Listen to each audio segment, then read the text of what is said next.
Gue nggak perlu you what's up gitu-gitu nggak perlu kan. Enggak gitu gue. Habis gue dicengin teman-teman gue begitu.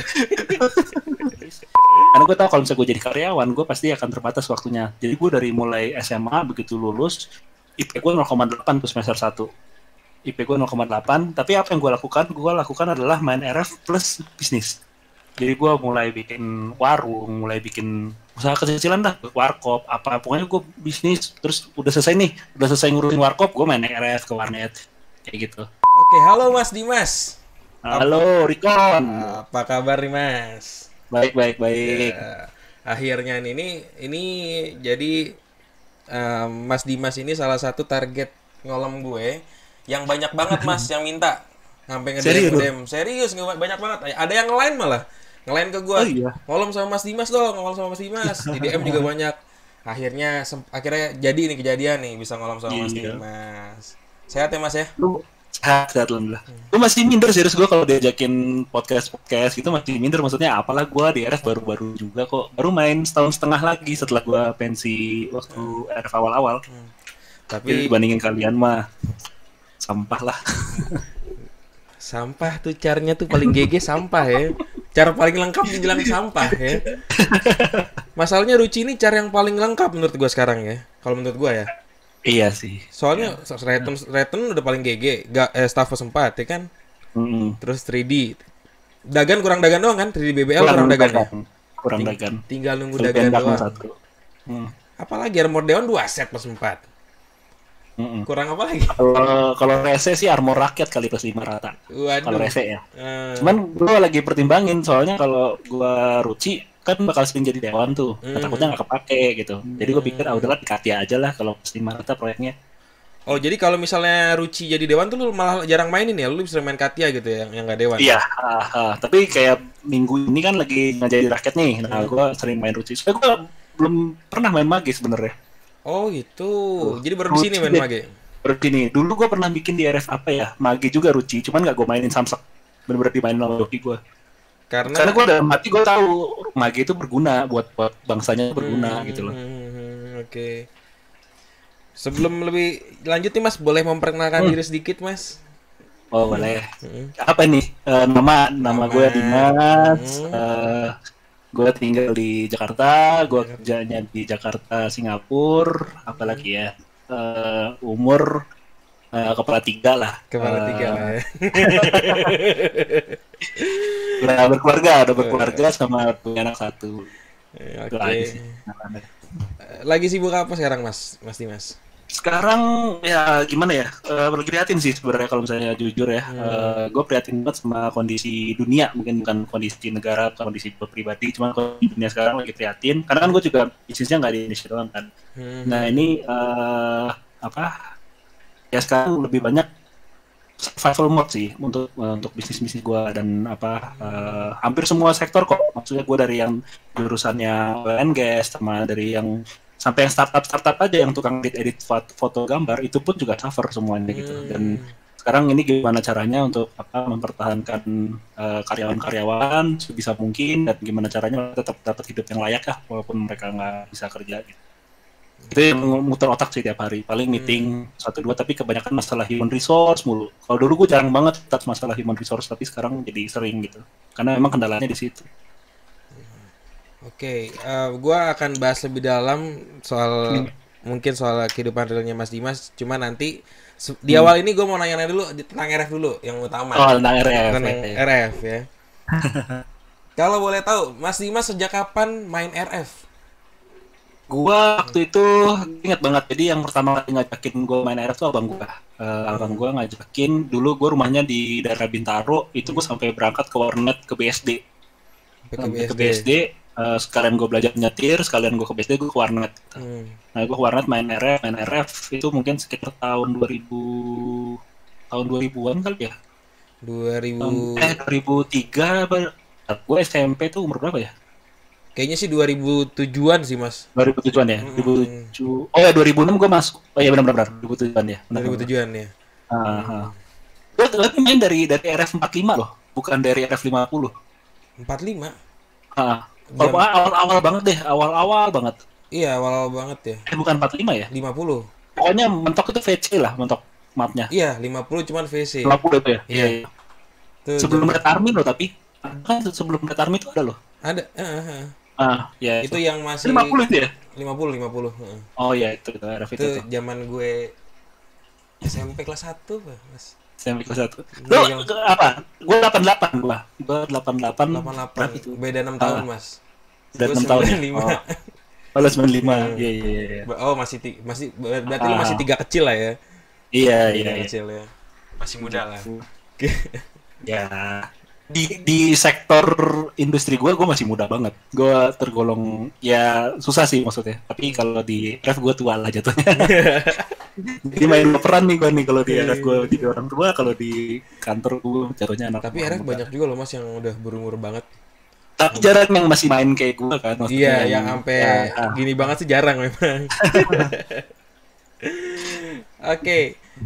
Selain main RF Indo, berarti itu tadi kan RF Indo ya? Ya, RF Indo. Selain RF Indo, pernah main di server mana aja, Mas? Gua main RF Indo Top waktu itu. Gua belum kenal private server, terus sampai satu waktu gua lagi gabut nih. Jadi sebenarnya transisinya dari RF Indo tuh gua ke banyak game kan. Jadi gua hampir semua game MMORPG yang keluar, internasional maupun lokal itu pasti gua cobain. Jadi hampir semua game gua main, dan saat itu dari gua sampai 2 tahun yang lalu lah, baru gua ketemu RF lagi gitu. Gue ketemu RF itu kalau nggak salah ya videonya antara grup lo juga sih, maksudnya gue liat di masa gue ngeliat lo, terus habis itu gue penas juga kan waktu itu kebetulan udah berpenghasilan lah ya. Jadi dulu kan gue waktu main tuh gue cuma pernah jadi dewan sekali gitu, terus ya udah itu udah bangga banget gitu. Tapi ya udah gue mentok karena gue budget nggak punya duit gitu kan. Nah, sekarang tuh gue pikir oh ya ini gamenya seru nih, kalau misalnya gue revisit lagi sekarang gue udah punya duit nih gitu. Gue pikir gitu kan, terus ya udah coba main lagi gitu. Terus ya nonton konten kalian, terus nyari RF apa yang seru gitu. Sempet gue nyoba kan, gue bikin chart di Klastik lagi, terus gue kayak ini kok sepi ya RF-nya ya gitu. Akhirnya gue kan nonton YouTube orang RF apa sih yang sepi, kalau nggak salah waktu itu Zadul deh masalah. Yang rame waktu itu Zadul, ada streamernya. Terus ya udah gue nyobain, gue main di RF Zadul, ketemu sama joki gue gitu. Ketemu sama Jepri di sana? Jepri. Jadi waktu itu gua baru level 30-an, levelnya cepet banget ya, itu semi PVP. Gua level 40 gua keluar port PTM lagi war. Ada si Jepri lagi duduk. Jual car tulisannya di atas, car launcher, CPT bagus dan segala tai kucingnya lah oke. Terus itu ya gua PM jual berapa gitu. Kalau nggak salah ratusan ribu deh waktu itu. Ya udah rekber aja sini. Nah itu gua nggak paham arti rekber kan. Terus akhirnya udah nggak usah rekber deh, berapa sih 300.000. Ya udah gua transfer 300.000 gitu. Terus ya udah dia transfer ke dia. Terus dia kasih caranya ke gua, oh ini orang jujur nih gitu. Terus habis itu ya udah ngobrol kan gua sama dia gitu, gua ngobrol sama dia, ngobrol, terus dia nawarin mau dibeliin item gak mas, gini. Cara culun banget, gua katain kayak ya Allah cara culun banget gitu. Masa sih culun, orang enak kok, enak gitu. Terus pas dia mainin killnya banyak, gua kalau ngekill pakai dia kalau war tuh paling berapa lah, kalau dia ngekill tuh 100 gitu. Kalau jago Jep main aja gitu. Terus ya udah dari situlah asal muasal gue kenal sama Jep. Itu res apa tuh mas pertama kali itu? ACC. Oh ACC ya. Rata-rata gue main ACC waktu itu. Terus setelah ke Zadul sempat berkelana ke beberapa RF lagi ya berarti ya? Iya, gue Zadul, gue sempet jujur gue ngejar lo pada sih. Maksudnya lo pada lagi pada main di mana? Soalnya gue ada pengen main bareng kalian ya lah gitu. Maksudnya masuk ke konten kalian, terus masuk nama Rucikatia gitu. Cuman ya memang baru kan pas gue jadi RL lah di CD itu. Cuman gue main di Zadul, di Brutal, Hellfire, Battleground gue sempet nyoba nggak ya? Kayak Battleground gue sempet nyoba, tapi bentaran banget. Apa lagi ya? Return juga pernah, bukan Return, Retro ya? Retro. Ya, Retro. Nah itu gue pernah juga. Ada lagi satu lagi RPG gue lupa apa. Iya kayak gitu. Terus gue nyobain semua sih gitu. Lumayan banyak dan sekarang sampai akhirnya ketemu di Return ya. Iya di Return dan itu cocok sih. Kalau boleh tanya nih Mas, dari semua server itu server mana sih yang menurut Mas Dimas yang Mas Dimas rasain tuh yang paling oke, yang terbaik lah gitu? Sebenarnya rata-rata yang bikin private server bagus-bagus sih semuanya. Cuman di Return ini mungkin nggak tahu ya. Buat gua sih kalau bagus item per item susah kali bandinginnya. Cuman kalau buat gua formulanya pas gitu loh. Jamnya pas kayak apa? RPG, terus habis itu isi-isi orangnya, komunitasnya itu pas banget buat gua gitu loh. Terus apa dinamika antar bangsanya juga pas gitu. Kalau gue soalnya pernah di RF lain tuh pernah rame-rame aja, warnya tetap rame segala macam, cuman dinamikanya tuh kurang gitu loh. Jadi lempeng mainnya gitu loh. Kalau di sini tuh kurang seru. greget gitu ya. Kurang greget gitu. Jadi, di sini tuh kayak tiap hari tuh kayak, wah ada yang rekber begini, wah ada yang ini, wah si ini nempak ini jadi begini gitu. Kalau di sana tuh plain banget gitu loh, tempat lain plain. Jadi ya pas aja sih. Dan itu yang perlu diacungin jempol menurut gua bukan cuma gamenya tentu apa ownernya juga harus kasih jempol, teman player-playernya pun harus dikasih jempol sih menurut gua karena keren semua sih. Oke, sekarang gua mau masuk kan di RF Return ini Mas Dimas terkenal dengan 2 char utama yang bener-bener GG semua ya, dan dikenal banget lah di RF Return, Ruci dan Katya. Bisa jelasin nggak alasan Mas Dimas nih bikin 2 char itu apa? Dan dulu gue bikin 2 char, tapi alasannya konyol banget sih. Jadi waktu Jepri ngejokin char gue, terus gue mau online, gue tuh kan online, gue sebenarnya main RF tuh kenapa gue main RF tuh karena gue males main sendirian. Banyak game yang gambarnya lebih bagus, banyak game gambarnya berantem yang lebih seru gitu. Cuma gue mainnya sendirian, males gitu. Nah gue bilang ke Jepri, Jep, lu punya char kayak Jep, masa jadi gue main sendirian mulu, garing juga gitu. Jadi Jepri tuh nggak mau pakai Discord, nggak mau. Gue seumuran sampai setahun sama Jepri tuh gue nelfon Jepri cuma sekali loh. Sisanya WhatsAppan semua. Jadi selama itu setahun, cuman setahun, setelah banyak transaksi juga mungkin ya. Banyak transaksi. Nelfon cuma sekali doang.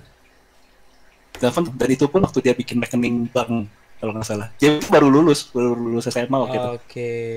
Dia masih kecil banget lah. Tapi emang kalau udah kepercayaan udah sebenarnya yang paling penting kepercayaan sih Mas ya.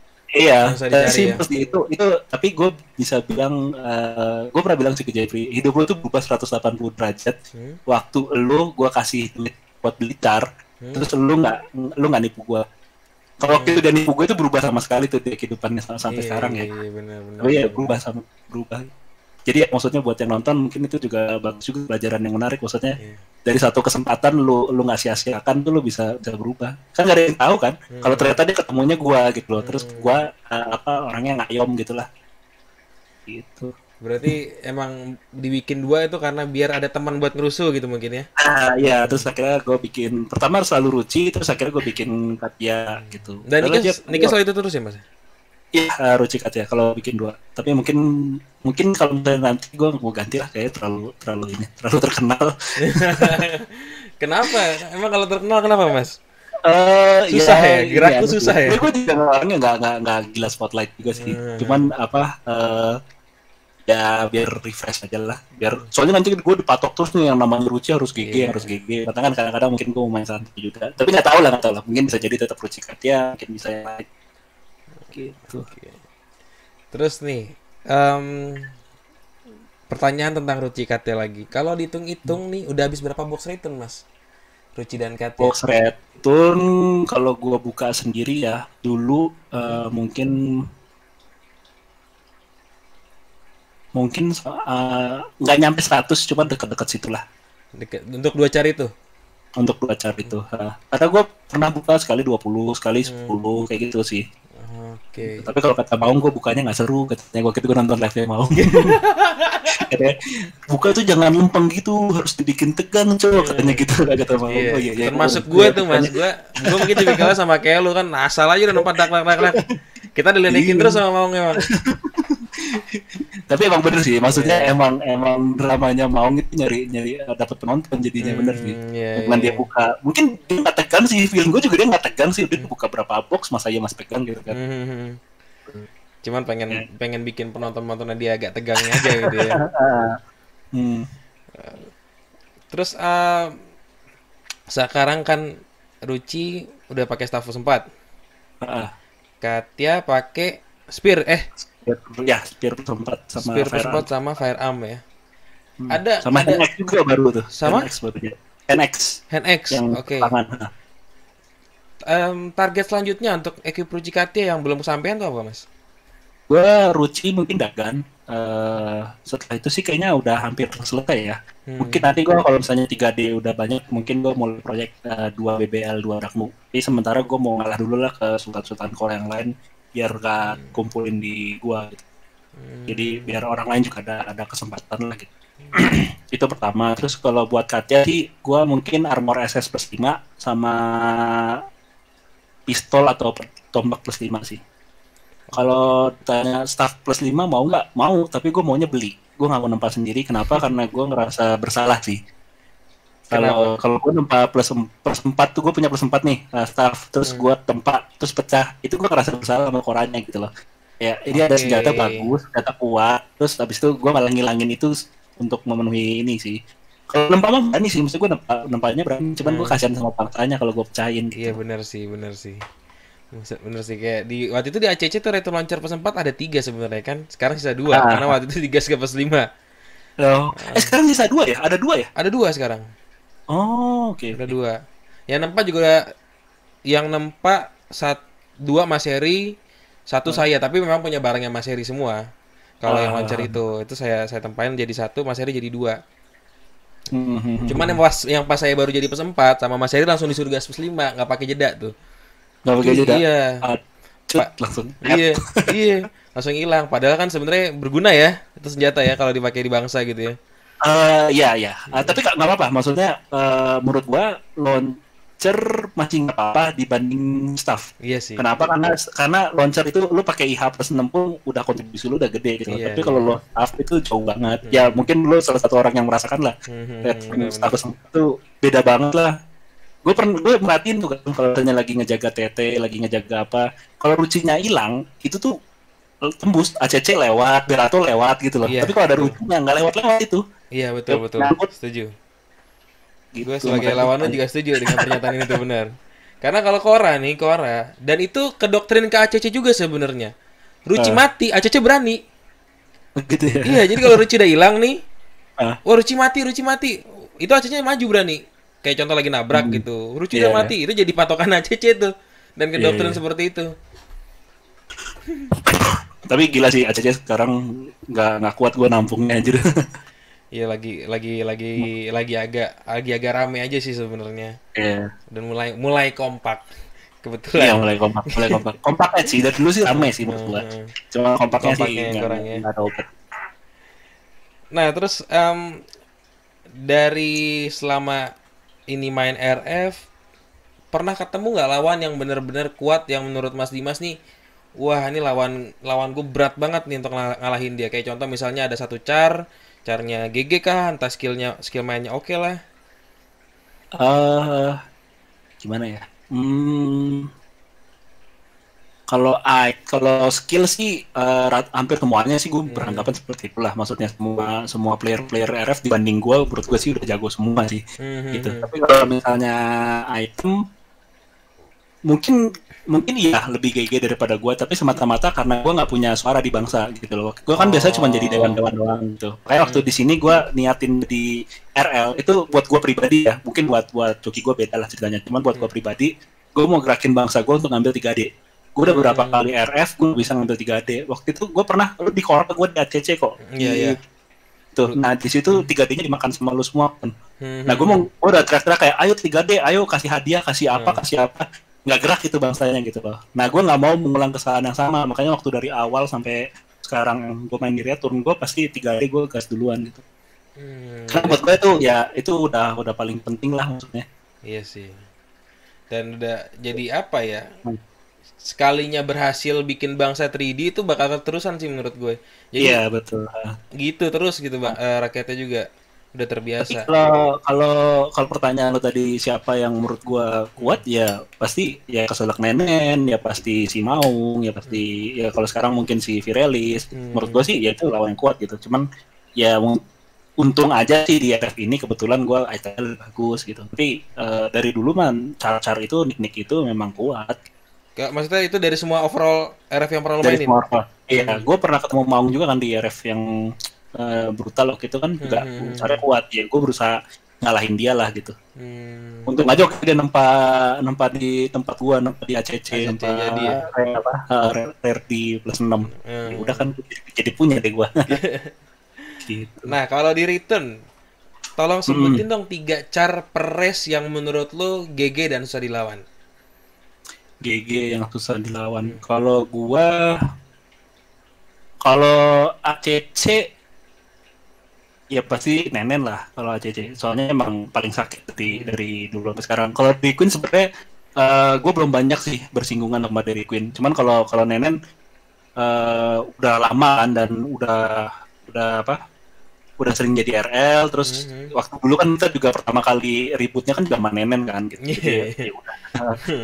Jadi emang ya Nenen lah pasti kalau ACC sih. Kalau waktu dua lagi siapa? kan, Kenapa? oh, tiga car ya per race. Iya 3 jar per race.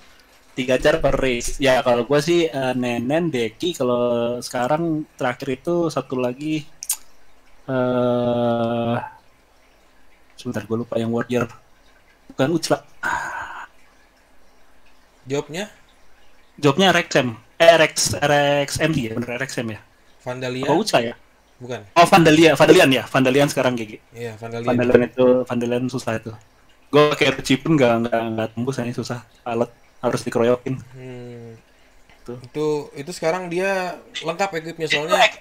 Diktator ya, tapi digabung sama orang lain ya? Iya, itu equip gue sebagian. Oh, Dia ambil Vio-nya, dia ambil spear-nya. Apalagi ya? Tangan gue punya tangan tipe C plus 5. Darkness gitu dipakai dia semua sekarang, diambil dia semua.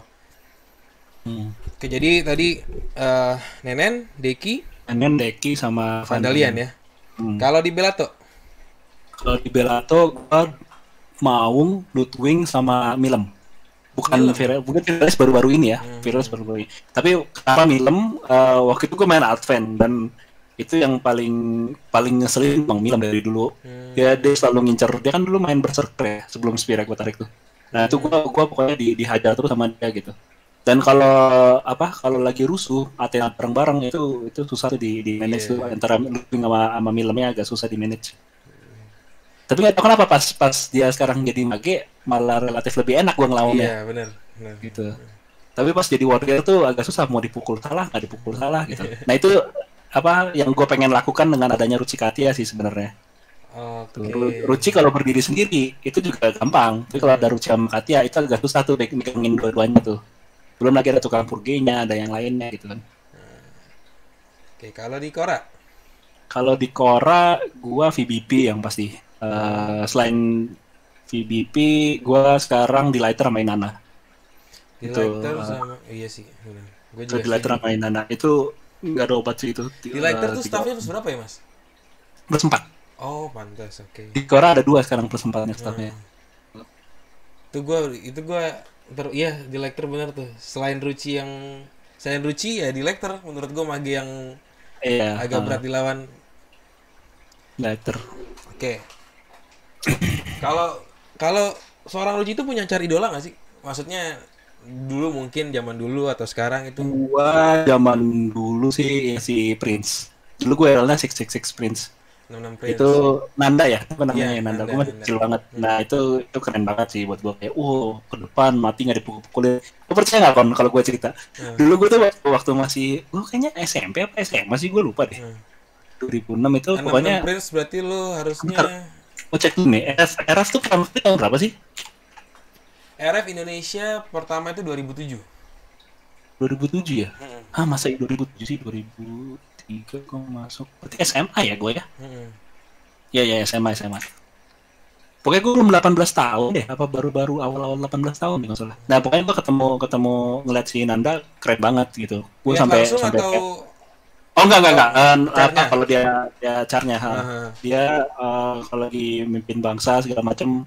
Ya keren banget, apalagi dulu zaman dulu kan belum ada Discord kan, gue kebayang susah banget tuh ngatur masanya. Dan dia tipikal orang yang nggak cuman nggak linear ya, maksudnya kalau dorong tuh berbagai macam arah, ada yang suruh apa, yang ini suruh apa, itu gue pertama kali ini keren ya, ada manajemen skillnya gini nih gitu. Terus ya gue sampai suka ngayal ya, coba ya gue punya cara yang bisa berdiri depan rakyat, depan pukulin 2 bangsa gitu, gue sampai suka mikir kayak gitu. Itu sih idola gue dulu gitu. Dan sekarang udah bisa ya ngimbangin atau malah melebihin ya. Ya, kalau itu emang tipikal sih. Dari semua game-game jadul pasti yang zaman sekarang ya sekeren-kerennya Nanda, tapi menurut gua lebih keren orang-orang yang zaman sekarang. Bukannya gua ngekecilin ya, maksudnya dia ada legend pada zamannya gitu. Tapi Menurut gua orang zaman sekarang itu mainnya lebih jago semuanya karena orang lebih ngerti. Dulu kan orang inget nggak? Nggak tahu dulu main apa enggak. Cuman dulu tuh orang palanya tuh nggak dicolok favor. Iya, wisdom Palanya dulu. dicolok yang kurang itu, wisdom ya, Wisdom kayak ya. gitu. Jadi ya maksudnya ya dulu masih masih tubruk-tubrukan, terus skill juga masih asal-asalan. Siapa yang warrior tuh nabrak masih dipukulin gitu. Iya, iya, Jadi iya. masih kalau sekarang tuh udah skill base-nya udah makin naik, apalagi makin banyak yang RFPVP juga, gue yakin makin banyak orang yang jago main sih. Seiring berjalannya waktu ya, jadi makin gameplaynya juga makin meningkat ya. Nah, dan ya apalagi sekarang ada Discord, ada ya Discord ini koordinasi makin kombinasinya makin keren-keren sih kon. Gitu. Itu sama kayaknya di semua game rata-rata fenomenanya kayak gitu. Di WoW pun sama tuh, World of Warcraft juga sehebat-hebatnya guild zaman dulu, guild sekarang tuh pasti skillnya lebih bagus lagi gitu. Dulu juga 66 Prince tuh seinget gua, 66 Prince bukan ya? Dia tuh juga selalu nyiapin launcher di barnya.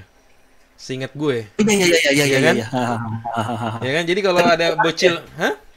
Itu buat dia nge-skill pakai launchernya kan? Buat dia auto attack pakai launcher atau Bukan, dia jadi kalau ketemu bocil yang level 40, dia tuh jarak jauh pakai launcher, dia megang launcher set spasi mati gitu. Zaman dulu tuh. Jadi iya. ya zaman dulu tuh iya Nano Prince tuh pakai launcher dan itu diikutin sama beberapa Oh iya benar ya kan? Prince pakai launcher. Benar Iya, itu gue inget banget dulu tuh. Gue Ah. liat ini warrior kok pakai launcher, tapi gue perhatiin mungkin launchernya plus 4 apa plus berapa gitu kali ya, atau plus 5 mungkin. Jadi kalau zaman dulu kan kita bocil-bocil ekip mana punya tuh. Iya. Level 40 45 kan Arnold pasti polosan semua, dikena IH plus 5 juga spasi modar pasti dulu. Benar. Tuh Ya gokil untuk sih. auto attack kali ya. Gantiin auto attack. Oke. Terus menurut Mas Dimas, perkembangan dunia RF saat ini kayak gimana? Ya sebenarnya satu yang disayangkan itu keterbatasan server ya. Sebenarnya menurut gua kita mungkin player base-nya berapa sih? Mungkin 10.000 kali ya, 10.000 lebih kali ya total yang main RF gitu. Itu sebenarnya berkembang lebih lanjutnya agak susah karena nggak bisa lebih banyak lagi daripada segitu gitu loh. Mungkin kalau di game-game lain yang lebih baru-baru itu player base-nya bisa sampai jutaan kan gitu. Iya. Nah itu yang sayang sih. Nah mungkin harus ada satu orang yang bisa ngepull sih, yang bisa ngepull semuanya, ngerangkul semua RF dan dijadiin satu komunitas yang sama. Itu bakal seru Tapi banget kalau, ya. tapi kalau RF-nya sendiri by default menurut gua gamenya bakal ada terus sih. Kenapa? Mungkin sampai ada gantinya ya di Indonesia. Kenapa? Karena di situ ada petani dan di situ ada sultan dan kita ada YouTube. Jadi di situ itu tiga itu obat kenapa RF itu bertahan gitu loh. Ya maksudnya mungkin kalau nggak ada YouTube gua juga agak-agak setengah-setengah malas kali gitu. Kalau ada YouTube kan karena gue bisa mamerin Carny gitu. Oh iya gue bisa kayak gini, bisa kayak gitu gitu. Jadi menurut gue sih keheranan sih game RF zaman dulu itu di zaman sekarang lebih seru daripada RF zaman dulu karena ada Discord, ada YouTube, ada sistem JBB yang lebih komprehensif, itu ketolong banget sih. Dulu kan kalau Lebih mau simpel beli ya? barang kan, dulu gua beli barang gua harus ketemuan sama orang jauh hari minta Bener. dianterin sama ini. Gak bakal pernah berani transfer ya dulu ya tuh ya. Iya, nggak berani transfer Iya. kan gitu. Gue juga dulu inget tuh dulu gue sampai jalan-jalan ke Cibubur nyari LSBJ doang, beli LSBJ doang, cuman karena Iya. nggak berani kan, jadi COD ke Cibubur sampai gue samperin ke warnetnya, transaksi di warnetnya, dan pasti minta temen tuh kita dulu zaman dulu. Iya, Kalau gue benar. nggak berani tuh datang ke warnet orang sendiri gitu kan, mau beli mau beli item karena pikirannya udah aneh-aneh zaman dulu. Kalau Terus sekarang sih pikiran gampang. ntar gue digebukin apa gimana Iya, gitu. makanya. Masih ada pikiran kayak gitu zaman dulu. Nah, kalau dari sisi Mas Dimas sendiri plus minusnya RF. Minusnya RF tadi yang gue bilang ya servernya kurang, terus harusnya sih bisa di full. Sama mungkin ya perlu update sih. Memang mau nggak mau semua game MMORPG kalau gue perhatiin, kalau sekarang kan RF tuh sifatnya gini kan, seru ngulang, seru ngulang gitu. Nah kalau di game lain tuh biasanya ya contoh misalnya ada patch baru dari game itu yang nambah map, nambah apa. Nah itu harusnya bisa dipelajari lagi tuh. Maksudnya kalau misalnya memang mau terus bertahan di situ ya harus ada update yang nambah map, nambah apa gitu. Sebenarnya lebih ke ini sih, kalau menurut gue sih bisa aja, cuman karena apa ya, developernya mungkin ya. Iya. Iya, karena kepercayaan kita udah luntur sih, kalau gue pribadi ya, kepercayaan gue udah luntur sih. Kalau misalnya bisa apa ya, bisa melayani, bukan melayanin ya, memberikan memberikan yang terbaik lah buat kita gitu, senyaman nyamannya pasti kita juga betah kalau menurut gue. Cuman sekarang kalau menurut gue ya susah sih, semoga aja Iya. cepat berubah lah. Customer service-nya kurang ya. Mungkin kalau misalnya gue bandingin sama Blizzard, Iya jauh banget sama betul, Blizzard. betul. Gue pernah hilang apa, pernah kena ban gara-gara orang-orang report gue. Terus gue urus itu nggak nyampe sejam 2 jam, tiket gue udah selesai, gue Hmm, dibuka lagi dannya gitu. Nah, gue nggak yakin hal yang sama harus diaplikasikan sama developer yang di sini. Tapi CCR-nya juga sih, gue maksudnya berharap hmm. apa dari Koreanya juga bikin RF kedua kayak atau apa, itu kayaknya juga seru sih. Sebenarnya udah sih, udah bikin, cuman dengar-dengar Hmm. udah dibikin, sempat ada kendala di gameplaynya, entah ada error atau ada gagal gitu. Ah. CCR-nya keburu tutup. Sekarang tuh Oh, setahu gue, oke. karena kan gue juga udah pernah bikin server. Gue tuh sempat ngulik-ngulik masuk ke sana. Dan Ah. yang gue tahu tuh server apa? Apa CCR-nya itu tutup dan diambil alih sama pemerintah Korea, perusahaannya berubah namanya jadi apa gitu gue lupa. Dan susah Hmm. untuk dihubungin. Itu yang trailernya Akrece-nya terbang-terbang bukan sih? Yang Iya, RF itu? betul, Oh, betul. yang itu Itu ya, itu benar, ya. betul. Oh, ya. Jadi Iya, dulu sempet forward banget tuh. Hmm. sayang banget. Dan itu kita nungguin sih. Kalau gue sih dulu nungguin tuh, cuman nggak ada Ah, nongol-nongol ya Revenant 2. iya. Ternyata mungkin ada kendala di sana ya. Kita juga kurang tahu sih. Untuk komunitas game kebanyakan mayoritas di Indonesia, RF itu bagus karena ada sistem petaninya sih. Maksudnya ya Hidup jadinya gitu gamenya ya. hidup jadinya Hmm. gitu loh. Dan apa ya? Iya bener sih, petani dan sultan ya udah jadi hidup aja gitu. Jadi hidup ada Benar, benar, ininya, benar, benar, benar. ada ekonominya. Selama main RF, Mas Dimas, punya Hmm. kejadian paling berkesan nggak? Selama main RF dari awal sampai sekarang. Ya pas di Redburn ini sih gue berkesan ya, maksudnya gue nggak nyangka, maksud awalnya gue jadi RL tuh ya pertama misi pribadi gue untuk megang 3D doang, Hmm, hmm, hmm. terus kedua gara-gara joki-joki gue pada minta, cuman gue nggak pernah nyangka bahwa oh sosok Ruji itu akan segitunya gitu loh, akan Iya. ya dibahas di RF lain, sampai gue juga baru tahu di RF apa gitu ada nicknya Ruci, dia jadi ketua grup di Belato, dia main bemo gitu, Oh sampai iya. di nicknya buat kayak gitu terus kayak oh Oh. sampai segitunya. Kalau gue, Terus ya, uh ya kalau, terus habis itu ada orang yang bilang makasih uh, apa ya, ada yang PM lah, PM kayak kayak ngefans gitu loh, seolah-olah kayak ngefans, bilang makasih mas gini gini gini kayak gitu, itu gue tuh bisa ya tuh gue punya car yang ngasih influence ke orang gitu. ya ibaratnya waktu lo zaman lo ngefans sama 66 Prince, sekarang lo posisi 66 Prince ya. Iya ya kayak Iya. gitulah kurang lebih. Kalau gue itu sebenarnya udah denger nick lu itu dari kapan ya? Lu dulu gue dengar ACC dan Loncar ya kalau nggak salah ya. Sering Lontar. dulu ya kan. Dari RF apa ya? Itu banyak tuh yang apa sempat beberapa kali dibahas lah waktu itu karena katanya item-item lo juga gila-gila gitu ya kalau kalau bikin item. Ya rata-rata gue kalau main RF, at least dari gue comeback ya, gue selalu punya item yang paling bagus di bangsa gue at least. Gitu. Mungkin di bangsa lain ada yang lebih bagus, cuman di bangsa gue paling bagus. Kayak di London plus 5, terus misalnya staff mentok plus 6 ya gue punya staff plus apa ya staff plus 6 kayak gitu. Itu waktu di Jadul lucu juga kan itu ya? Ruci juga. Ya, iya, kalau nggak salah di Jadul deh gue Hmm. dengar tuh. Dan Nah, itu di sempat Zerdus juga dibahas. mentok tuh. Gue mentok di KTA sama mentok di Ruci itu dua-duanya. Iya, iya, iya. Gitu. Juga di BBL juga gue tarikin semua. Dan sekarang makin terkenal Lucy itu bener-bener. Sampai Mas Dev kemarin bilang katanya salah nanya ya RF ya. Dia lagi main RF apa? Lucion enggak katanya. Padahal Tapi gue berterima kasih juga sih sama yang mainin Ruci ya. Maksudnya hmm, emang dari awal emang kriteria dari gue nggak pengen toxic lah. hmm, Apa? Gue pengen bikin komunitas RF-nya sehat gitu loh. At least hmm, komunitas bangsa gue sehat. Jadi gue mainin ya jangan toxic lah, jangan mau mau apa menguntungin diri sendiri terus gitu. hmm, Terus ya hmm, dan hmm. mereka ngejaga komitmen itu, dan ya sampai sekarang sih gue nggak pernah denger yang gimana-gimana banget lah soal cara cara Ruci dari RL gitu.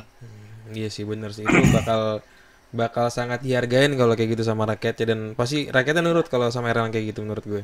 Iya, iya. Nah, masuk di luar RF. Selain RF ada game lain gak yang dimainin? Sekarang gua masih nunggu 2 game sih. Ada game Diablo, gamenya Blizzard tuh. Diablo dulu gue main yang Diablo 3 tapi udahan. Terus satu lagi gua nyari yang Blood Protocol. Itu game Jepang tapi kayaknya masih lama deh nyampe sininya. Genrenya apa tuh Mas Diablo tuh? Diablo itu sebenarnya dungeon. Dia masuk ke dungeon terus bunuh gitu. Tapi nyari equip, nanti equipnya bisa lo jual ke marketplace, nanti marketplace-nya masuk PayPal kita. PayPal ya. Oh itu ini ya? Maksudnya bukan di Indonesia, di luar ya? Bukan Indonesia. Terus ya rata-rata gue main game Indonesia cuma RF doang sih. Yang Oke. lain nggak main lagi gitu. Karena emang ya di luar sana gamenya udah bagus-bagus. Gitu. Kalau game FPS main Mas? FPS nggak demen gue dari dulu sampai sekarang. Menurut gue kayak boring ya, maksudnya kayak lu bunuh. Gue pernah Selesai. jago tuh paling terakhir main COD. Tapi udah jago nih main COD, terus tapi hampa gitu loh rasanya kayak ya ujung-ujungnya lu bunuh kayak gimana sih, kayak gua ngerasanya gua ngebunuh, gua bisa ngebunuh siapa EFT lah. Gua main Ruci, gua bisa bunuh EFT. Terus ya udah gua bunuh EFT terus rasanya kan kayak lama-lama hambar gitu loh, kayak Bosan ya ya? udah gitu. Heeh. Hmm. Jadi itu selain nungguin Diablo, ada game yang dimainin gitu, game mobile kah atau apa? Mobile enggak sih, RF sekarang RF sama paling game game Final Fantasy, game-game RPG gitu, tapi itu pun gue juga nggak selesai sih. Berarti Bosen soalnya. emang cinta RPG banget ya kalau maksudnya Iya, gue dari emang RPG. dilihat game-game yang dimainin. Hmm. Eh, kan ada beberapa game yang lo mainin tuh ya selain RF, dan pasti dari segi kualitas grafiknya tuh harusnya lebih bagus pasti kan ya, karena Iya. kan RF game lama lah dan jelas lebih unggul mereka. Apa sih yang bikin lo sampai sekarang tuh masih stay main RF? Ya itu ya, maksudnya ada kehidupan di luar karakter game lo gitu. Jadi Nenen itu bukan cuman seorang launcher yang megang apa Retrum Kesempat gitu loh, tapi di situ tuh ada individu yang mainin, dan ada individu yang punya karakternya masing-masing, punya komen, punya apa segala macam. Menurut gue itu yang bikin gamenya tuh hidup sih jadinya gitu. Jadi kayak bener-bener berasa nggak cuman mainin karakter tapi juga pribadi lo tuh berpengaruh gitu loh. Gimana lo itu berpengaruh. Iya Jadi sih. lo punya, kalau misalnya di game lain mungkin lo bisa punya char GG terus udah lo Tuhan basically gitu. Iya, Tapi iya. di sini lo nggak bisa. Lo punya char GG segg apapun, tapi kalau karakter lo pribadinya itu jelek, itu lo nggak jadi Tuhan juga gitu loh. Iya. Ya, kayak gitu. Gue bahasa Tuhan nanti dibilang ini lagi. Ya maksudnya orang yang diagungkan lah gitu. Iya, iya, iya, iya, iya. Itu sih, itu buat gue ya keren sih. Jadi gue nggak cuman bikin Ruci itemnya GG, tapi gue bikin ya apa secara apa ya? Secara personanya itu ini juga gitu loh. Dihormatin gitu. Banyak car GG yang gue perhatiin juga tiap dia ngomong juga dibantah mulu, dijelek-jelekin gitu. Iya, betul. Ada juga yang kayak gitu. Harus punya aura positif sih ya, lebih ke Ya, positif punya ya. auranya.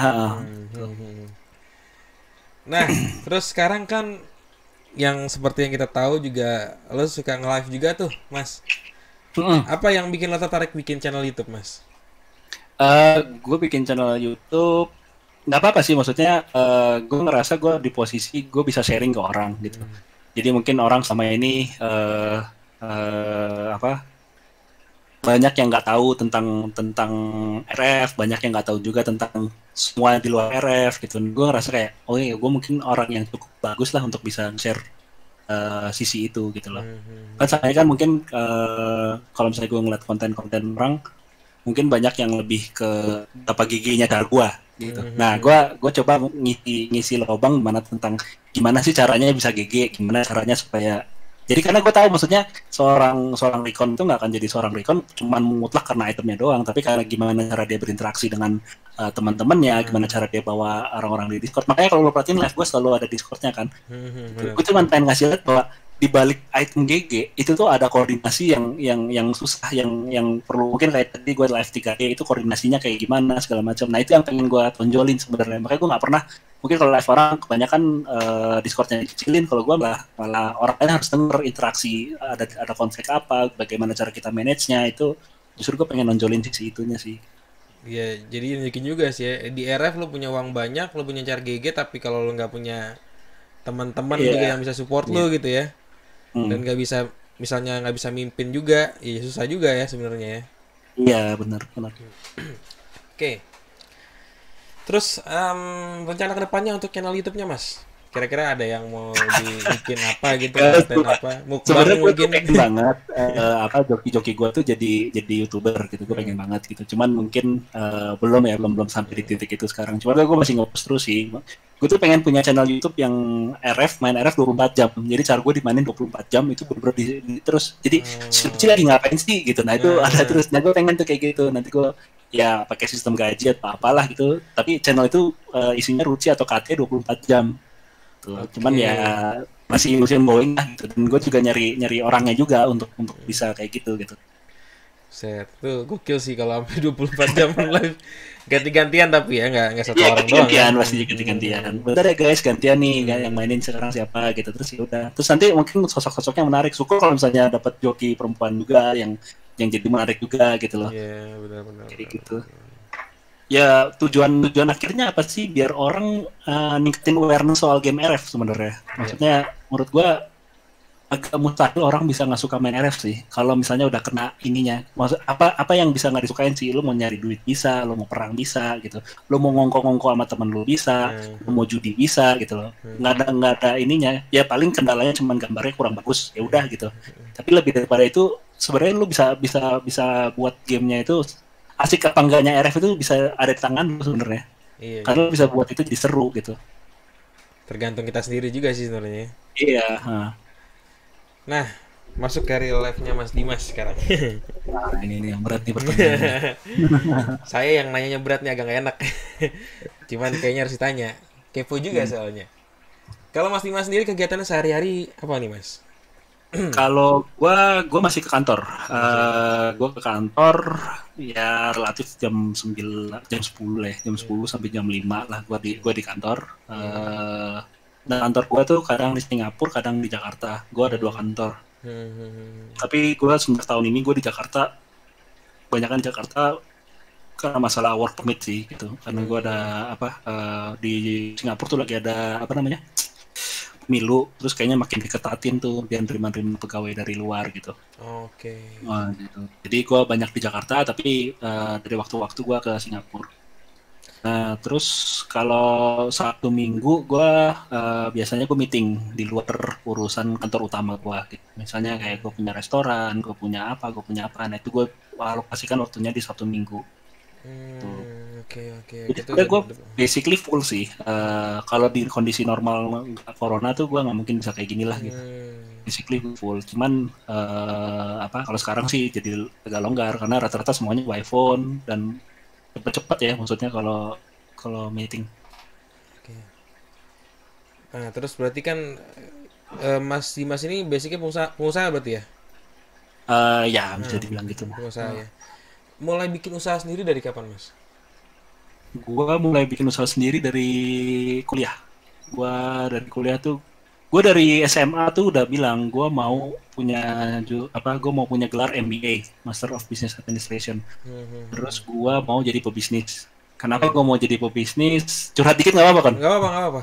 Itu yang dicari biar, Mas. Biar kenal KN gue juga ya. Itu yang dicari gitu. Kenapa gue jadi pebisnis gitu? Itu kan aneh untuk orang. Karena dulu gue tuh pengen jadi pembuat film, pengen jadi fotografer, pengen jadi pilot, pengen jadi banyak lah. Gue pengen. Terus gue mikir kan kayak, gue banyak mau banget sih. Gue tuh suka semua kon. Maksudnya gue mobil suka, terus habis itu game suka, kamera suka, apalah semua hobi tuh gue suka semuanya gitu loh. Bahaya gitu.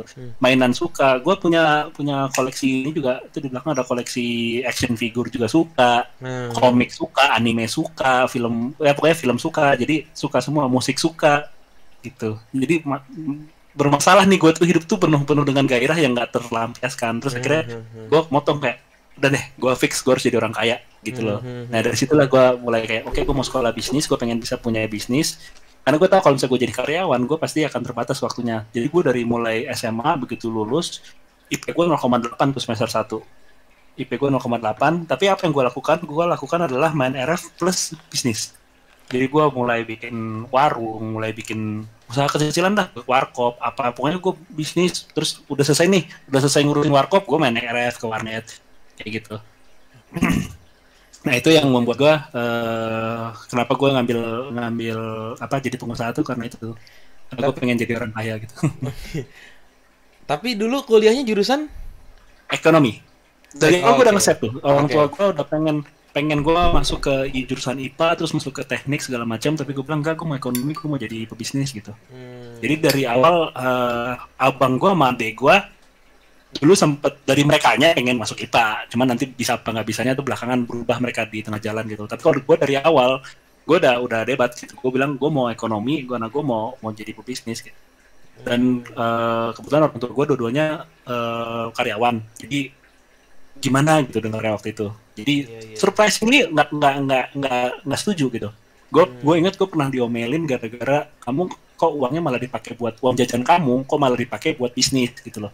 Nanti kamu nggak ada uang jajan segala macam, nanti kalau bangkrut gimana gitu. Cuman ya udah nggak, bilang enggak, kok bisa. Itu dari posisi kayak gitu berubah ke sekarang, ayo kita bisnis apa dong yang bisa. Nah, orang tua gue begitu sekarang, ayo dong bisnis yuk gitu. Gue mantan bungsu jadi gue panggilnya adek, jadi ayo dong bisnis dong dek gitu. Ayo bisnis apa, yuk kita bikin ini yuk, bikin itu yuk gitu. Berapa bersaudara mas? Gue 3 bersaudara, anak tengah. Oke. Anak tengah berarti? Kedua. Oke. Sama sih lo sama gue, maksudnya gue kuliah hukum, cuman gue nggak pernah mau jadi kerja di bidang hukum. Karena memang sebenarnya orang tua gue basicnya dua-duanya hukum. Oh gitu. Iya. Kakek gue juga hukum, cuman kakek yang satu lagi bukan sih. Jadi bener-bener dihukum semua. Cuman gue sama kayak lo, gue mau jadi pengusaha. Gue juga mikir kalau gue jadi karyawan, gue nggak bisa, nggak apa ya. Kalau gue mikir tuh nggak bisa punya waktu yang bikin gue tuh mikirin hal-hal kreatif buat usaha gitu loh. Jadi gue sekarang sih lagi mencoba-coba mas. Udah ada beberapa, cuman masih mencoba lah. Semoga bisa kayak Mas Dimas lah ya. Amin. Bikin cara hampir M. Berangkat semua dari kemauan sih. Apa? Ya gue juga ngerasa kayak gitu, kayak bisa nggak sih gue gitu. Dulu kan ya terang-terangan ya, misalnya waktu kita dapat 1 juta pertama kita seneng, habis itu dapat 10 juta pertama oke. Terus ya tapi kita nggak bisa puas dengan diri kita gitu loh. Jadi kita harus terus maksain, oke enggak, gue mau jadi ratusan juta, gue mau jadi miliar gitu, gue mau jadi ratusan miliar gitu. Iya, setuju banget gue. Kalau gue sih lebih gini sih mas, gue mencoba, kalau gue lihat anak-anak muda sekarang tuh, ya mungkin dia udah dari lahir udah banyak duit, jadi dia nggak mikir tuh dia harus gimana, harus ngapain. Kalau gue maksudnya, gue semua kerjaan yang bisa gue kerjain, yang menghasilkan, mau dari kecil sampai besar, gue pasti coba kerjain gitu mas kalau gue bisa. Iya, benar. Jadi gue berusaha tekunin itu aja sih, dan semoga ya berjalan terus seperti itu sampai nanti sih. Nah, bisa lah. Hah? Pasti bisa lah. Amin. Waktu pertama kali bikin usaha mas, usahanya tuh apa? Waktu pertama kali? Pertama kali gue bikin, bentar ya, gue lupa antara gue bikin celana jeans atau gue bikin warkop. Kayaknya gue bikin celana jeans dulu deh. Ikut orang lah. Dulu tuh sempat ada zamannya celana nudi baru pertama kali masuk kan, banyak tuh brand-brand lokal yang mau coba Cino itu. bukan? Nah, gue sempet ikutan. Apa? Cino gitu bukan? Celana jeans yang watch yang apa ya lo pakai terus, nanti lo cucinya setelah 1 tahun yang kayak gitu tau kan? Iya, tahu. Dulu gue ikutan tuh hype itu, terus ya udah gue ikut nyumbang, terus tapi akhirnya gue tarik lagi sih duitnya. Pas udah gede gue tarik lagi duitnya. Terus ya udah dari situ gue bikin warung kopi, terus bikin warteg juga pernah dekat kampus. Apa lagi ya?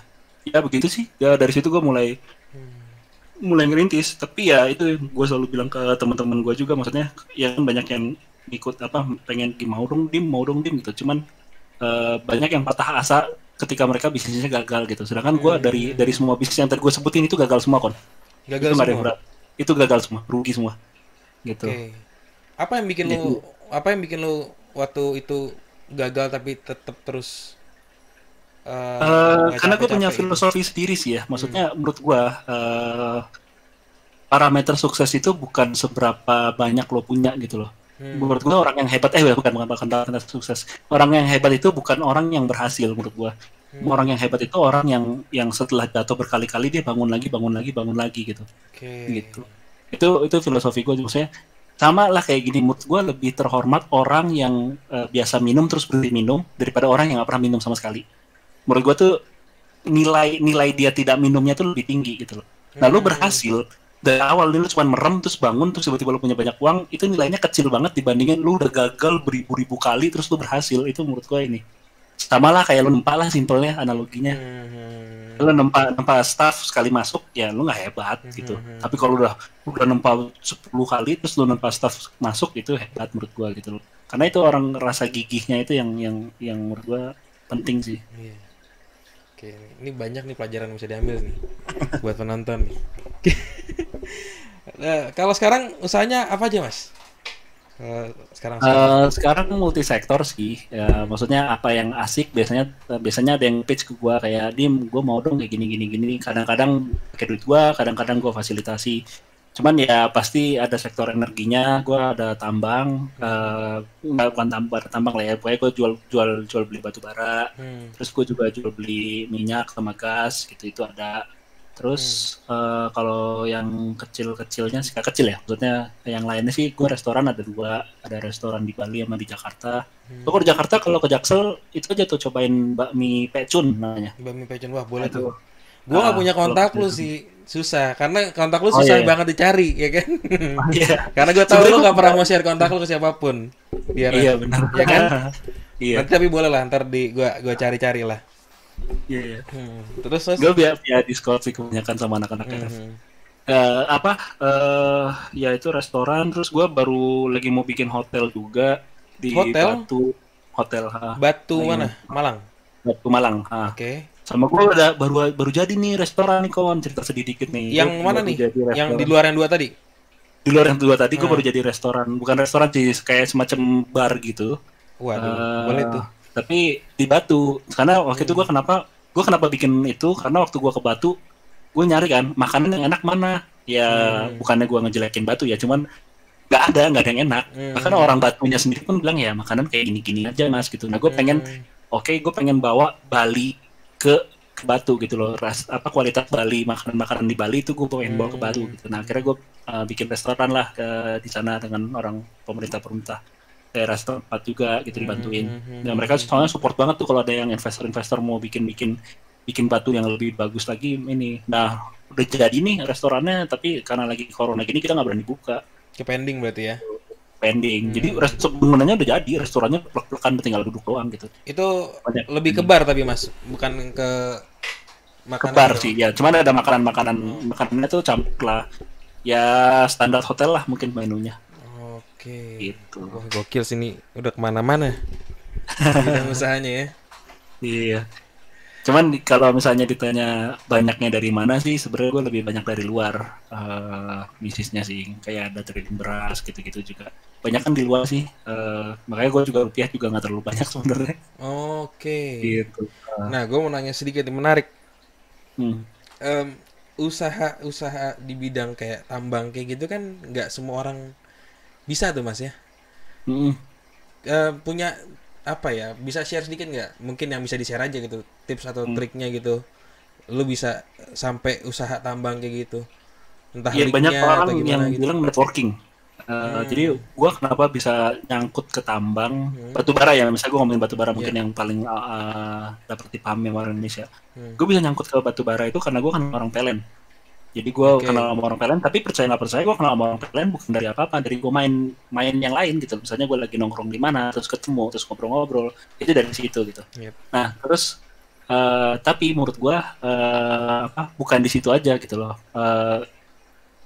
Tanpa bermaksud memuji diri sendiri ya, cuman waktu itu ada ide bagaimana cara kita bikin ini jadi sebuah bisnis. Tapi karena gue yang udah biasa punya bisnis banyak gagal, punya Hmm. bisnis dari gagal jadi berhasil, dari berhasil jadi gagal, Nah gue tuh punya know-how-nya gitu loh. Gue tahu gimana caranya untuk ngubah ide ini menjadi sesuatu yang real gitu. Nah itu kayaknya untuk anak umuran gue, lo pasti bayangin lah, maksudnya ya mungkin di mata lo umur 30 udah cukup dewasa ya, tapi percayalah itu enggak di dunia nyata tuh, itu umur 30 dianggapnya masih anak kecil.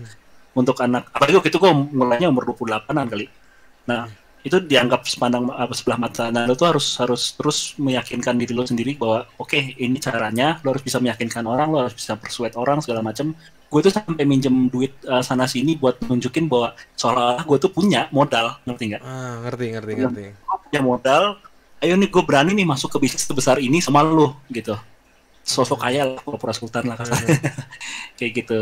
Terus ya udah, karena gue percaya ya udah akhirnya gue kerjain sendiri gitu. Gue kerjain sendiri dan ya sekarang jalan sih alhamdulillah. Rutin, ada pengapalan rutin segala macam. Berani sih berarti ya. Juga harus berani sih kalau gitu ya menurut gue. Cuman tapi ya itu sih, maksudnya gue nggak bilang intinya semua hal yang lo lakukan dalam hidup lo tuh nggak percuma selama lo tahu cara pakainya. Ini lo cuman bangun tidur baca komik pun itu pun nggak percuma menurut gue gitu loh. Karena dari itu lo apapun yang lo lakukan itu nambah wawasan lo kok gitu. Cuman harus tahu cara makainya gitu loh. Skill lo main RF, apapun semuanya, pengalaman lo nempa, itu buat gue itu wawasan semuanya tuh gitu. Dan lo punya wawasan tuh lo bisa mengaplikasikan itu ke dunia nyata gitu loh. Sama lah kayak gue tadi kan bisa ngasih analogi gini, analogi gitu gitu. Nah itu kan karena gue udah banyak berkecimpung, jadi perbanyak pengalaman sih. Gitu. Juga yang gue ambil tadi yang bilang koneksi ya, lebih koneksi juga koneksi. Ya. Harus pintar-pintar ya. Gitu. Tapi koneksi nggak cuman koneksi. Nah banyak orang yang mikir, ini yang gue suka di dunia bisnis nyata ya. Banyak orang yang mikir, gue kenal sama menteri A, gue kenal sama menteri B, kenal memang mereka, tapi nggak dekat. Si menteri B-nya atau menteri A-nya juga nggak percaya sama orang itu gitu. Nah orang mikir tuh koneksi adalah segala-galanya, tapi menurut gue tuh enggak sih gitu. Ya memang ada koneksi itu sebagai pintu masuk, tapi gimana lu di dalam ruangan itu tuh itu cara lu sendiri gitu. Balik lagi kita sendiri sih kalau kayak gitu ya. Kita sendiri. Gue pernah ketemu dikenalin sama juara tambang, kalau gue sebut namanya lu pasti tahu lah. Gitu. Gue pernah ketemu. Yang mana nih? Batu licin. Ya. Oke. Soalnya teman gue nikah sama anaknya kemarin. Tahu nggak? Apa? Kenapa? Teman gue nikah sama anaknya. Oh iya. Kemarin kan? Oke. Terus ya dikenalin kan, wah ini dikenalin nih segala macam gini. Pas gue dikenalin ternyata orang yang ngenalinnya itu nggak percaya untuk megang bisnis, otomatis dia juga jadi nggak percaya sama gue. Ya akhirnya dengan berat hati ya kita nggak berhasil bikin apapun gitu loh. Cuman ya dari situ ya menunjukkan bahwa sekali lagi koneksi itu nggak lu kenal. Maksudnya dia diajak masuk rumah, maksudnya dia kalau di rumah sampai naik ke kamar segala macam, cuek, memang temen dekat. Cuman ya itu bukan segalanya gitu loh. Nah waktu itu gue gagal, termasuk gue ngerasa diri gue gagal. Harusnya walaupun koneksinya waktu itu nggak dipercaya, kalau gue bisa mempresent diri gue atau mempresent case gue dan sangat bagus, gue bisa berhasil gitu. Tapi kan realitanya enggak. Sama lah, gue juga banyak kok cerita bahwa kenal si A, kenal si B itu nggak berarti segala-galanya sih. Iya benar, setuju gue. Kalau kenal doang sih gampang ya. Iya, kenal doang sih gampang. Kebetulan lu punya hobi yang sama, lu pernah main biliar bareng atau main bowling bareng, ya itu juga kenal kan jatuhnya gitu. Simpelnya gini kan, maksudnya kayak lu nih, lu kenal gue nih, rasanya kenal gue. Terus habis itu lu ngajakin gue bisnis, bikin perumahan kos-kosan gitu. Kan gue nggak serta-merta langsung oke nih di sini gitu. Nah, jadi ada ininya sendiri lah. Tapi banyak loh mas yang kayak gitu. Iya. Banyak yang gitu. Banyak banget maklar kayak gitu, banyak banget yang cuma modal kenal doang. Dan gue gelinya kenapa? Karena orang-orangnya yang kayak gitu tuh umurnya 50-an, 60-an yang kayak gitu kayak ya ampun kasian banget sih itu. Kira bisnisnya tuh cukup dengan kenal sama orang. Gue nggak pernah silau sih, maksudnya mau orang istana kayak mau orang apa. Gue pengen denger dulu apa yang mau lo sampaikan, ide lo bagaimana, baru gue bisa percaya gue untuk ini. Iya, tuh mantap sekali nih. Banyak pelajaran yang bisa diambil. Karena apa ya? Sebelumnya kan gue bikin kolom sama Martin mas. Kebetulan dia juga sharing sedikit tentang usaha-usahanya dia. Dan itu banyak banget yang suka. Dan gue yakin nih video ini juga banyak yang suka gitu. Mungkin lebih banyak bisa jadi ya. Semoga bisa bermanfaat buat yang nonton juga. Tapi kalau Martin fansnya lebih banyak lah daripada Iya. orang di. Kata siapa? Ruci juga banyak kan sekarang. Saya juga ngefans tuh sama Ruci. Aduh. Oke, terus Mas di kala corona gini, ngaruh nggak sih ke bisnisnya Mas Dimas? Ngaruh banget. Waduh. Ya gua nggak satu dua kali lah dapat dapat telepon yang sedih banget sih. Maksudnya gua dapat telepon, Mas gini kondisi gini gitu. Cuman ya gue harus mikirin buat perusahaan juga kan. Memang ya gue cobalah nyari solusinya. Oke, sekarang 2 bulan nggak bayar atau apa yang kayak gitu. Karena memang harus ada yang di layoff dan ya punya karyawan nggak mungkin semuanya bagus kan gitu. Pasti kalau udah kayak gitu kan pasti kita ranking dong biar adil gitu. Yap. Nah, gitu. Cuman ya tetaplah maksudnya nanti kalau kondisinya berbalik, kalau misalnya memang ada yang kebetulan di layoff, ya gue ada standby offer gitu loh. Jadi begitu kondisi berbalik, gue janji ke orangnya kalau kondisi berbalik ya gue akan langsung rekrut dia tanpa babi bu bebo. Oke. Cuman ya ngaruh sih. Ini apa pukulan terberat kayaknya buat dunia kita ya waktu kondisi kayak gini sih sebenarnya. Semua aspek kena sih ya. Semua aspek kena. Lo mau sebut lah apa? Ya semua aspek kena lah. Nggak ada yang nggak kena imbasnya gitu. Ada yang nggak kena imbas. Ada yang untung ya game. Ada. Game untung, perusahaan game untung sih. Tapi yang ini juga loh Mas, kemarin kan sempet mata uang naik kan ya. Kita balik lagi ke game nih, mata uang naik tuh. Ada yang bilang salah satu faktornya itu karena warnet ditutup. Mata uang naik karena warnet ditutup? Hah? Karena warnet ditutup mata uang naik? Petaninya nggak bisa main. Petaninya. Tapi banyak sih yang maksudnya ada beberapa yang ngomong ke gue seperti itu. Jadi ada petani, Mas saya nggak bisa main, saya nggak punya PC di rumah. Saya cuma bisa main di warnet. Sorry kan, gue pikir mata uang rupiah anjing.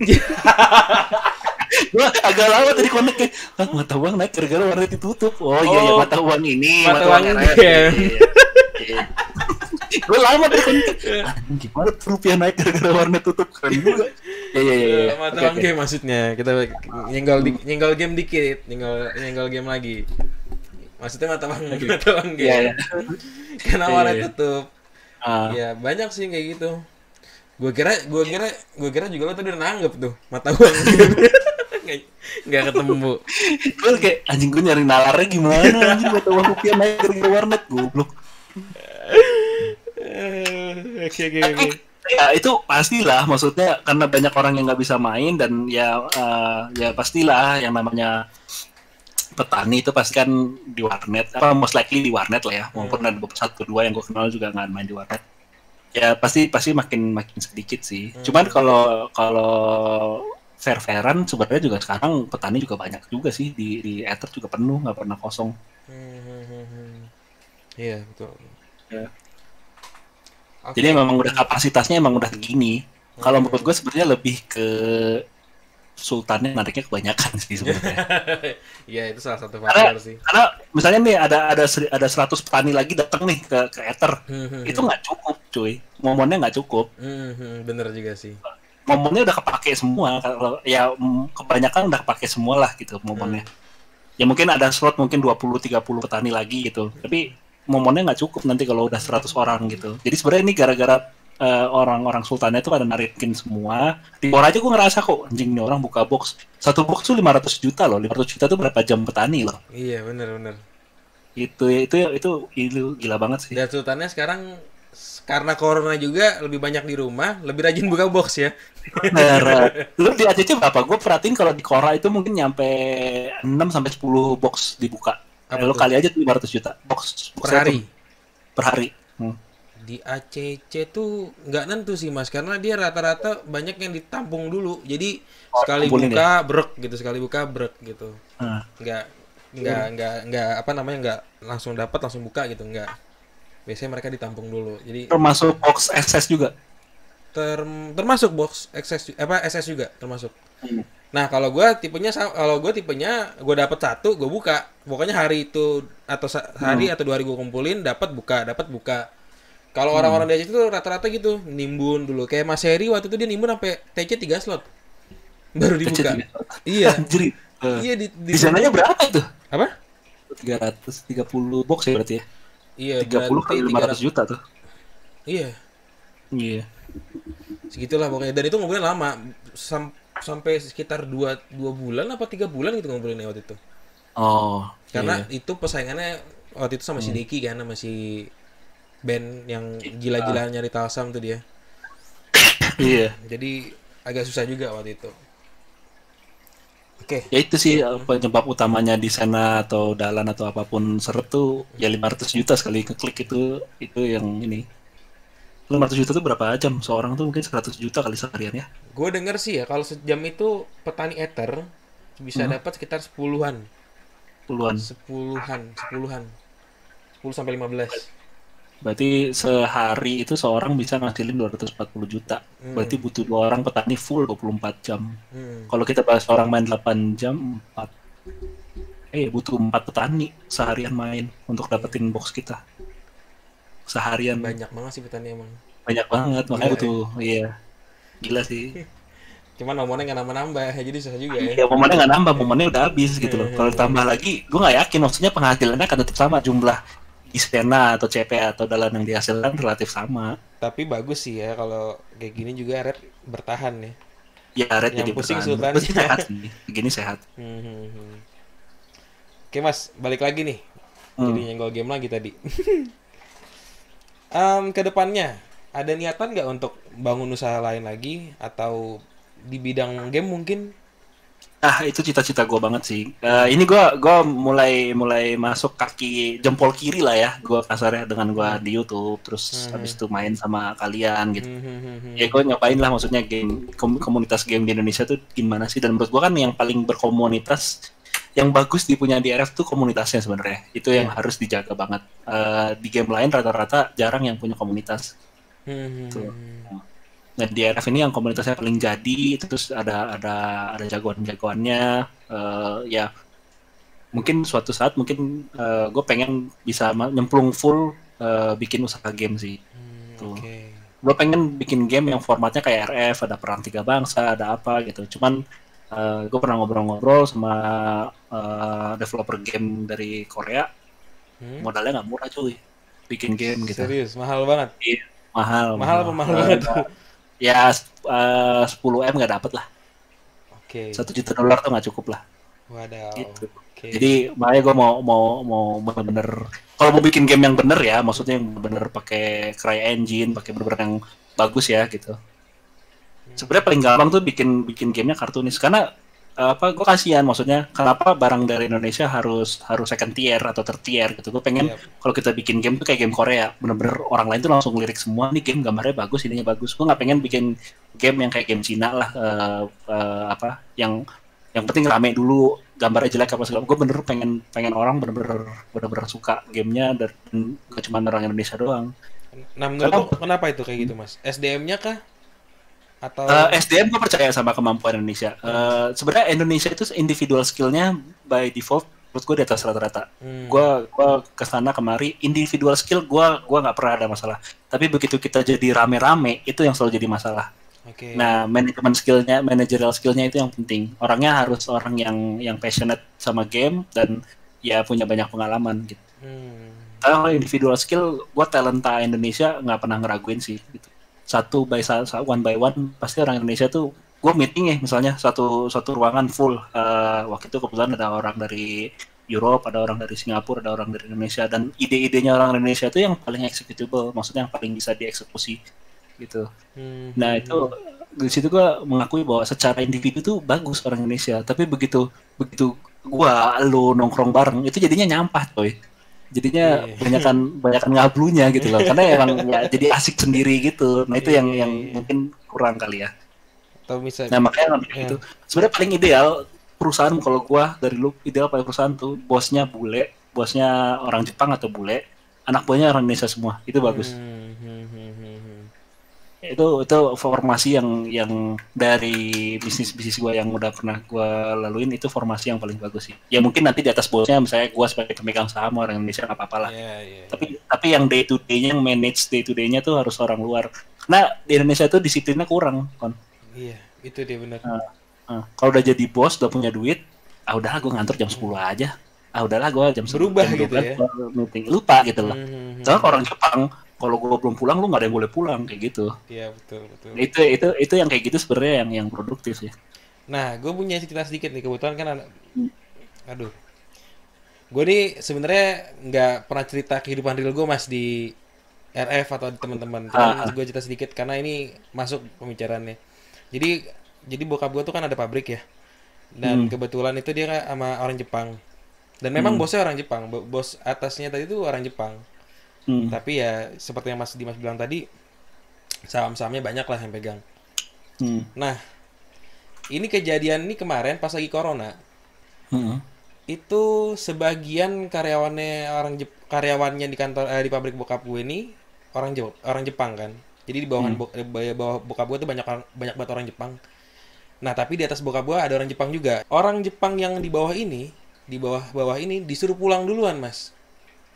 Jadi ada kebijakan dari Jepang katanya disuruh balik semua nih orang-orang Jepang yang di luar Jepang.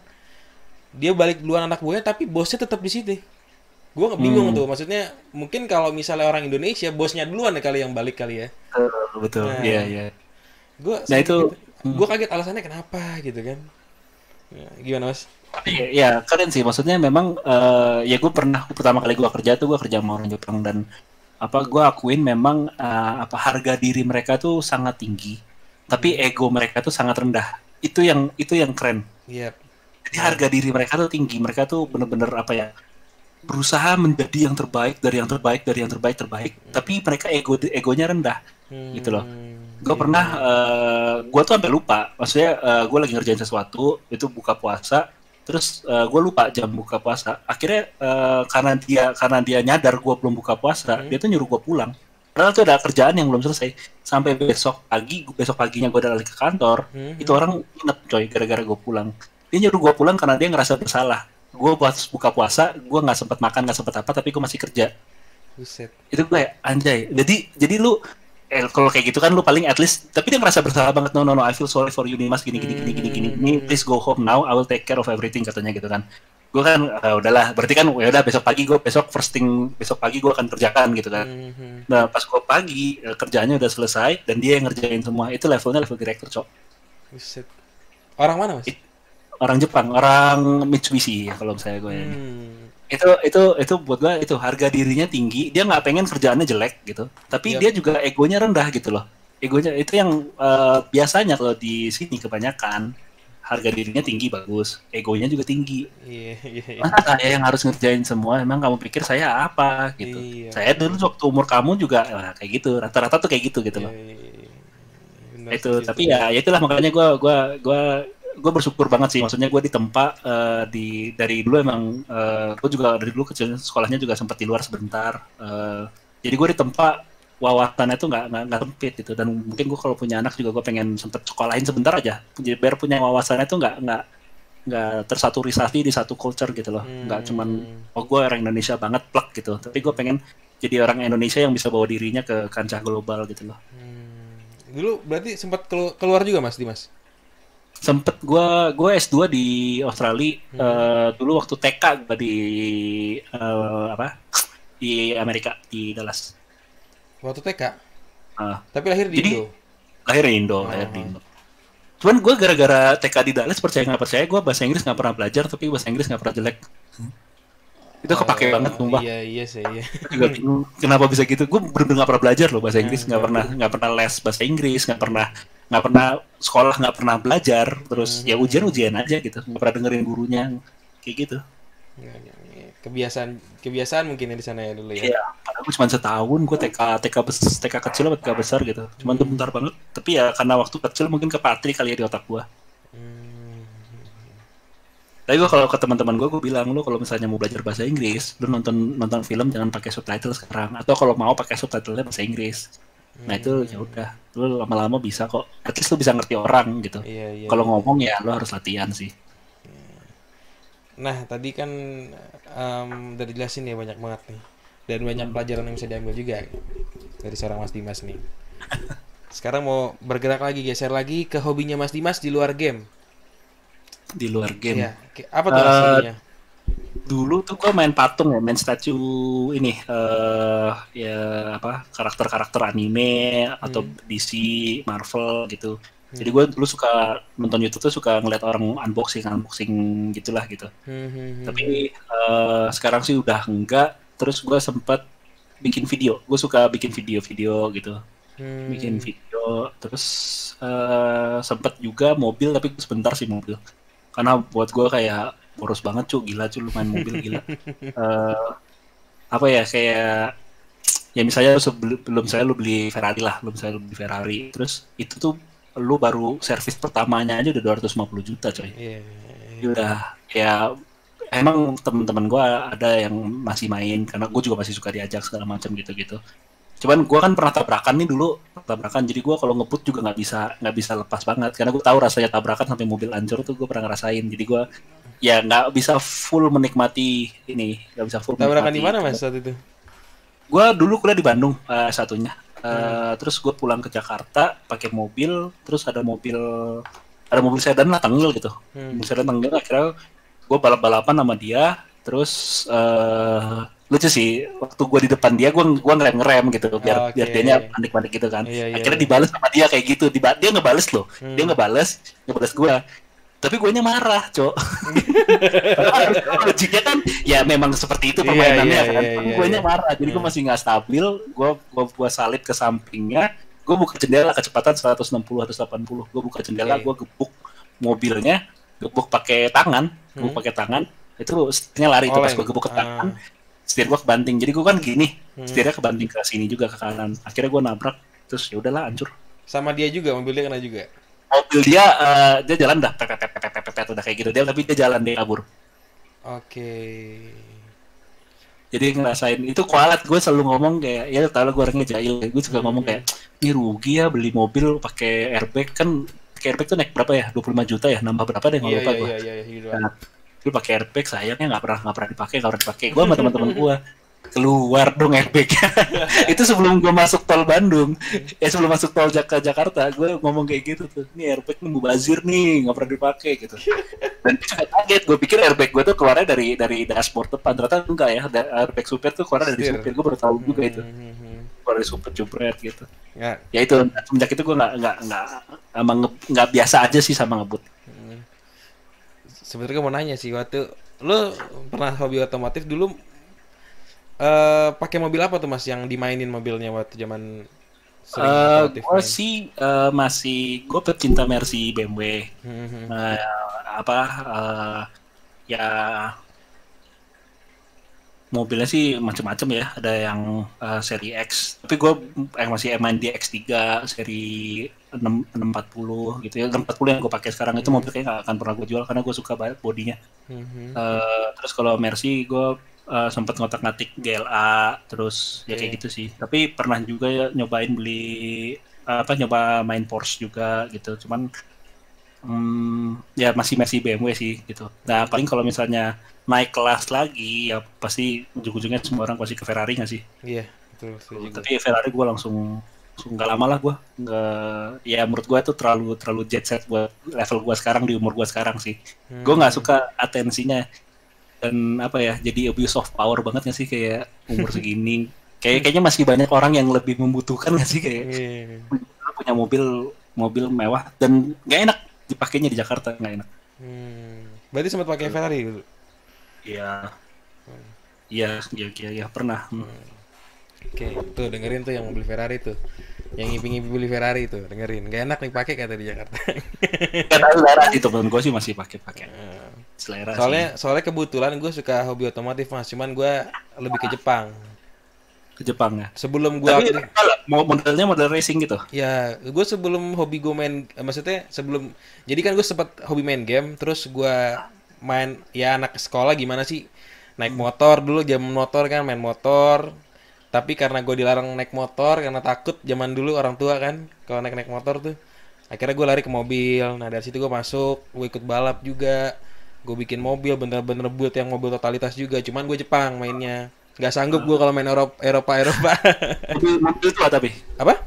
Mobil tua? Iya. Gue pakai Evo. Evo. Dulu gua sempat sempat kepengen sih kayak gitu. Cuman gua sekarang rata-rata paling cuman ganti pelek doang. Terus ya yang standar-standar lah, maksudnya yang nggak terlalu merusak harga mobilnya juga sih. Gitu. Tapi kalau ngerakit mobil tua pernah paling patungan sama temen. Itu Mercy juga, tapi Mercy Tiger. Tiger. Ya, tapi ya apa gue tuh manja, ternyata gue tuh baru sadar dari gue kayak gitu ya. Gue tuh ternyata orangnya manja, jadi gue kalau naik mobil udah pengennya enak gitu loh. Jadi makanya makin kesini setelah gue punya duit, ternyata gue malah yang racing gitu gue malah tinggalkan. Gue malah nyarinya luxury car sekarang yang benar-benar ya contoh lah kayak gue liburan tuh pasti gue nyarinya bukan mobil balap, gue nyarinya kayak cobain dong naik Bentley atau cobain dong naik apa. Yang lain mungkin naik McLaren atau naik Ferrari gitu. Nah kalau gue nyobainnya kalau di luar negeri nyoba mobil-mobil mewahnya gitu. Iya, setuju sih gue. Sekarang gue juga sekarang udah nggak punya mobil aneh-aneh, Mas. Dulu kan kalau dulu anak muda, ya gue masih muda sih, maksudnya zaman dulu gue main pokoknya mobil kenceng tuh udah keren gitu kan kalau zaman dulu tuh ya. Sampai sekarang akhirnya gue mainnya ya udah nggak main mobil, malah sih gue main mobil standar aja lah udah. Misalnya aneh. Lagi pula dulu kan masih dihidupin orang tua, Mas. Sempet mikir juga karena gue balap itu bener-bener yang menurut gue besar banget pengeluarannya. Apalagi kalau udah mesin jebol, lagi balap tiba-tiba mesin jebol, gue ngalamin tuh yang namanya kita lagi balap terus jebol mesin meledak, ngalamin gue mikir udah ngeri. Terus kedua orang tua dong pasti yang bayar kan. Iya. Jadi udahlah gue tinggalin dulu lah, belum saatnya menurut gue kayak gini juga nyusahin orang tua sih. Jadi akhirnya udah mainnya yang biasa-biasa aja lah, stop dulu main balapnya gue. Gue mobil Jepang nggak pernah kebeli sih. Dulu sempat Honda sempat suka, tapi malah ujung-ujungnya dapatnya X-Trail, Corolla gitu sih. Waktu masih dibeliin ya, nggak pernah dapat Honda sih gue dulu yang paling gue suka. Kalau disuruh sebut satu mobil yang paling disuka apa, Mas? Dari semua merek yang gue paling pengen gue punya sekarang. Yap. Gue pengen punya Bentley sih. Bentley. Bentley, gue pengen punya Bentley. Kayaknya tuh pas gitu loh, maksudnya kalau lo naik Rolls Royce tuh kayak tua banget gitu, tapi kalau lo naik misalnya Ferrari gitu lo kayak anak muda banget gitu. Nah ini Bentley tuh kayak pas gitu loh. Tengah-tengah ya. Pas tengah-tengah. Oke. Dan gue nyobain kan kalau misalnya ya biasa anak-anak kalau misalnya lagi liburan di luar tuh kan kesempatan nyobain mobil dong, maksudnya ya lu bayar agak mahal sih. Kalau nggak salah per harinya 2.500 berapa tuh, 25 juta lah lo sewa sehari. Nah itu tapi kesempatan lalu kapan lagi nyobain mobil mewah di jalanan enak gitu. Benar. Di Indonesia tuh kalau gue di Indonesia udah nggak ada cara lain selain pakai supir sih, kecuali hari Minggu gue nyetir sendiri. Gue udah nggak menikmati gue jalan-jalan di Jakarta tuh. Iya benar Mas. Gue ambil pengalaman gue di sisi balap aja sih. Track buat balapan yang seharusnya bagus aja, Mas. Sentul apa? Iya sentul. Nggak enak makanya. Iya nggak enak. Apalagi jalan nggak dipakai buat balap gitu maksudnya kan. Tapi kalau touring di luar negeri sih lo enak banget. Tapi ya itulah maksudnya orang-orang yang punya mobil-mobil gitu emang kayaknya udah nggak jelas. Dia pernah mobilnya kebalik cuy, benar-benar dia sewa di luar negeri, mobilnya kebalik, terus ya udah nggak kapok, begitu lagi diulang lagi kejadiannya. Udah tahu kayak gitu, habis minum mobil kebalik segala macam. Lo kalau di luar negeri kalau misalnya lo ngancurin kayak gitu, lo nggak cuma harus ganti mobilnya lo harus ganti jalannya juga. Jalan yang rusak tuh gara-gara lo harus ganti juga, dan itu gila lah, maksudnya 10 M lebih tembus lah gitu. Cuman gara-gara lagi liburan doang gitu. Tapi ya udah nggak ada ininya lah. Punya duit ya. Ada juga yang mobilnya dibawa pakai kapal, terus dia lupa dia nggak tanda tangan asuransinya kan, hilang habis itu kapal tenggelam, mobilnya tenggelam. Lu bayangin mobil Ferrari tenggelam di laut. Enggak mau lepas, mobilnya lepas dari kapal jadi tenggelam. Terus tapi lu nggak diganti rugi sama sekali, jadi nggak dibayar sama asuransi. Terus dia cuma bilang kayak untung bukan yang edisi spesial. Anjir.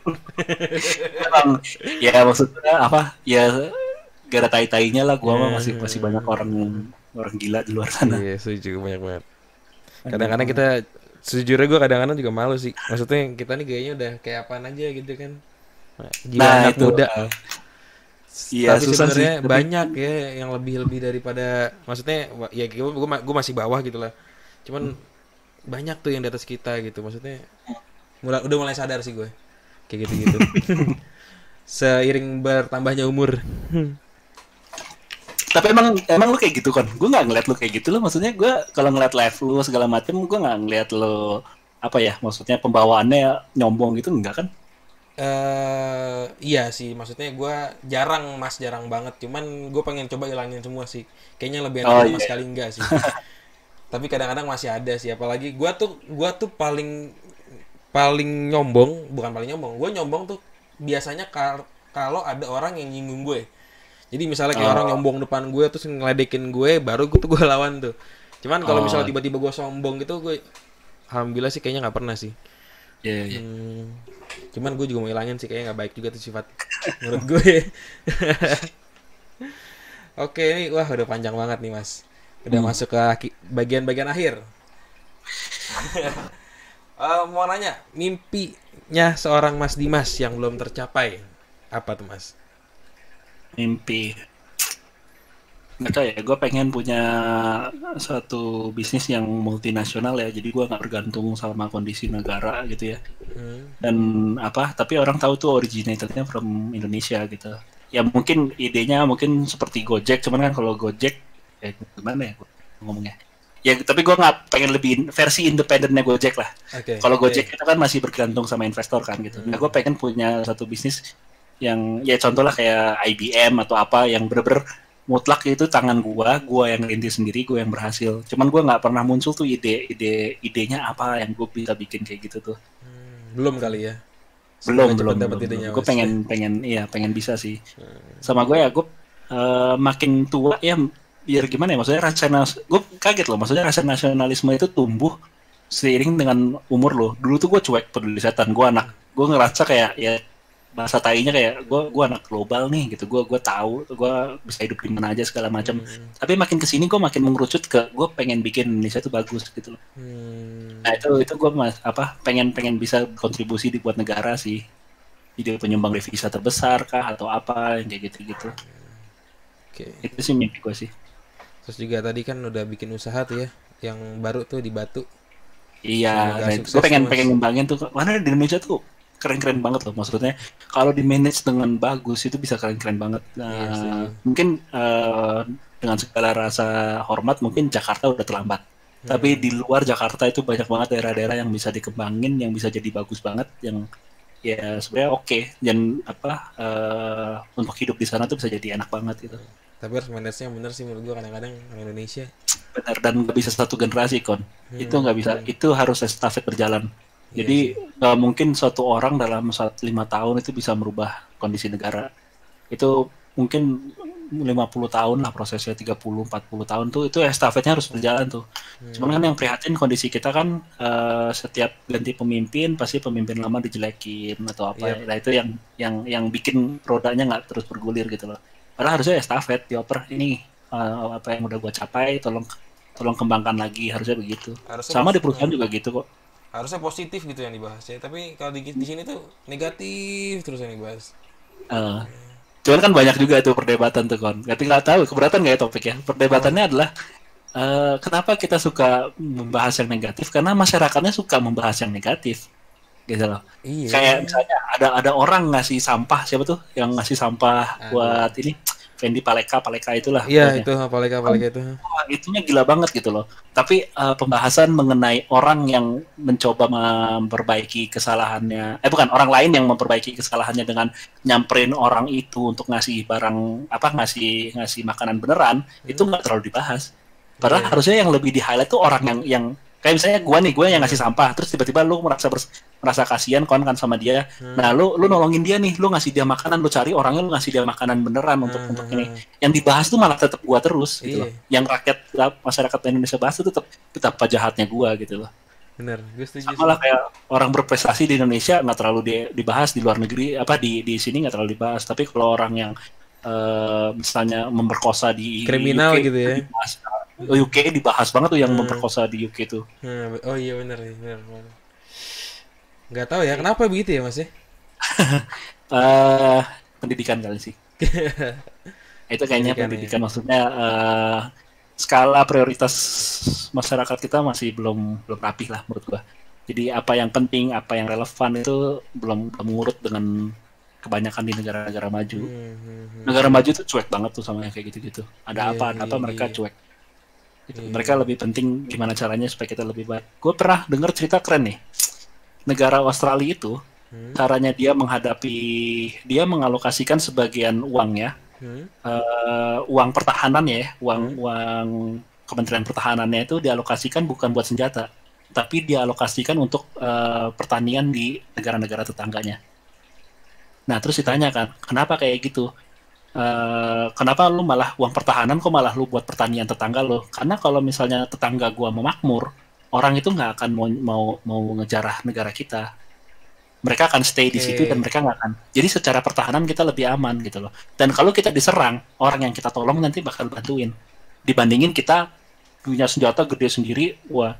Jadi kasarnya daripada lu nembokin rumah lu tinggi-tinggi, lebih baik tetangga lu kasih semua. Tetangga lu kasih makanan, biaya untuk bikin temboknya lu kasih buat makanan. Itu filosofi kayak gitu sih, maksudnya menurut gua belum bisa tuh nyampe tuh di ide-ide kayak gitu, belum nyampe tuh di otak. Mungkin ide bisa ya, cuman untuk sampai terrealisasi itu sampai ngajak semua orang berpikir sama itu belum bisa di Indonesia pasti. Jadi kita kalau pertahanan ya pasti ujung-ujungnya beli senjata, intelligence atau apa kayak gitu. Iya, orang Indonesia.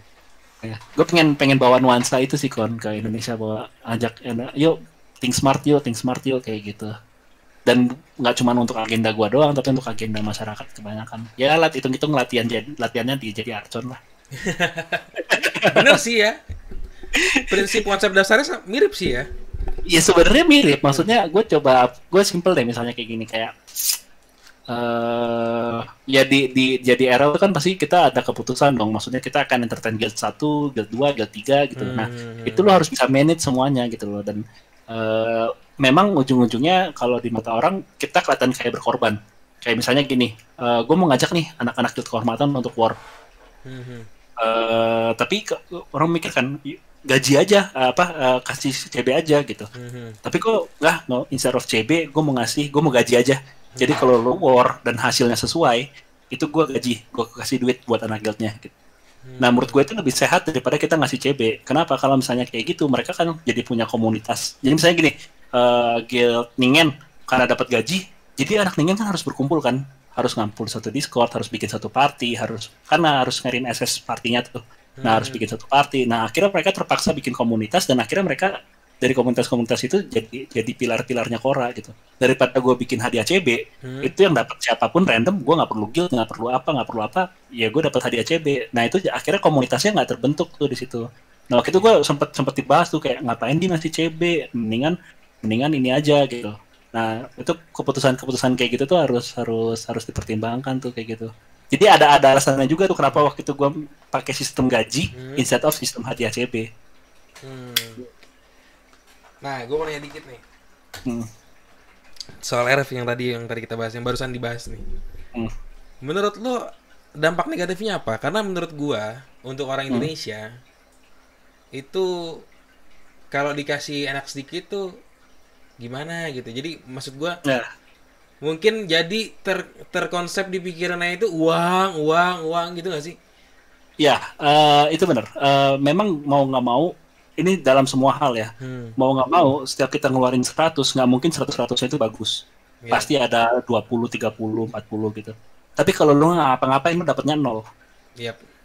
Jadi kayak sekarang perdebatan ada itu masalah, Dim, lu kenapa ngasih hadiah kalau orang ngepick 3D? Akibatnya adalah orang-orang itu pada takut mati kalau lagi 3D. Jadi kalau disuruh tabrak, pada nggak nabrak. Pada komplain kayak gitu kan.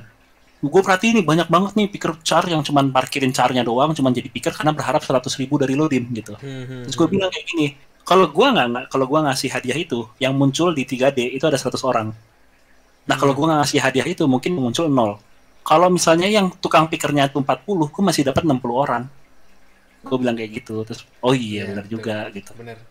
Jadi ya memang nggak mungkin lah, lo nggak mungkin bisa dari apapun yang lo keluarkan, nggak mungkin semuanya tuh efektif dan efisien gitu.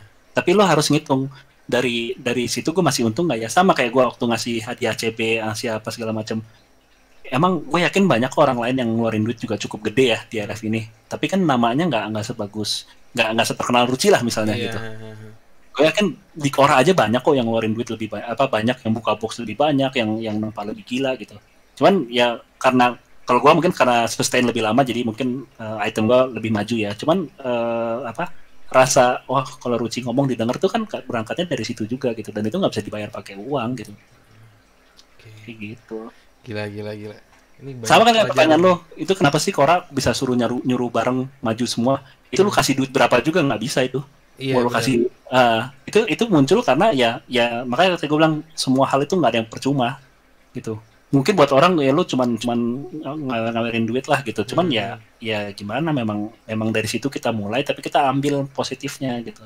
Buktinya sekarang guild yang itu masih ada terus gitu loh. Guild yang kemarin digaji. BR juga rame lagi, ya kan? Komunitasnya tuh ada terus dan mereka puas gitu jadinya. Sekarang kan gue nggak pernah ngasih hadiah apa-apa lagi, tapi buktinya masih sustain gitu, karena udah terbiasa mungkin ya. Dibanding gue ngasih hadiah CB motor sekali-sekali kayak gitu, mendingan gue kayak gitu. Dan keluarnya percaya nggak percaya, keluarnya lebih dikit kok kan. Apanya? Keluarnya jadi lebih dikit kok dengan kayak gitu, dengan sistem gaji kayak gitu, dibandingin gue ngasih hadiah CB terus orang random. Karena gue mau mastiin nih, orang yang bikin komunitas, orang yang bikin Quora maju itu benar-benar dapat hadiah sesuai dengan effortnya mereka, bukan cuma orang yang kebetulan skill gue masuk pas lagi CB terus gue dapat hadiah gitu. Oke. Berarti poinnya sih yang gue dapet ya, kita harus lebih pinter-pinter milih ya, maksudnya apa yang harus kita lakuin tuh harus kita pertimbangin dulu, kita hitung juga gitu ya. Sama sih, maksudnya gue ngerasa refleksi gimana gue manage Quora itu sama kayak refleksi gimana gue manage perusahaan sih. Gitu. Jadi gue aplikasikan, ya gue nggak mau dong kalau misalnya ada orang baru masuk jadi karyawan tiba-tiba dapat bonus gede, orang yang udah kerja lama nggak dapat apa-apa. Nah gue coba mengeliminasi itu dengan ya itu sistem gaji gitu. Tapi kan kayaknya sempat bikin heboh orang tuh, wah digaji nih gini gitu. Ya ada pros dan cons-nya, banyak yang kontra juga. Dan lo percaya nggak kalau misalnya gua ngapa-ngapain itu pasti banyak nih, mas misalnya dari guild A bilang, mas itu guild B nggak bener mas, masa lo kasih duit gini dia nanti sepi gini. Tapi guild B juga ngomong, mas aduh mas jangan banyak-banyak mas, itu guild A juga jangan dikasih terlalu banyak. Jadi sebenarnya semuanya tuh sayang sama gua sebenarnya, dijagain gua.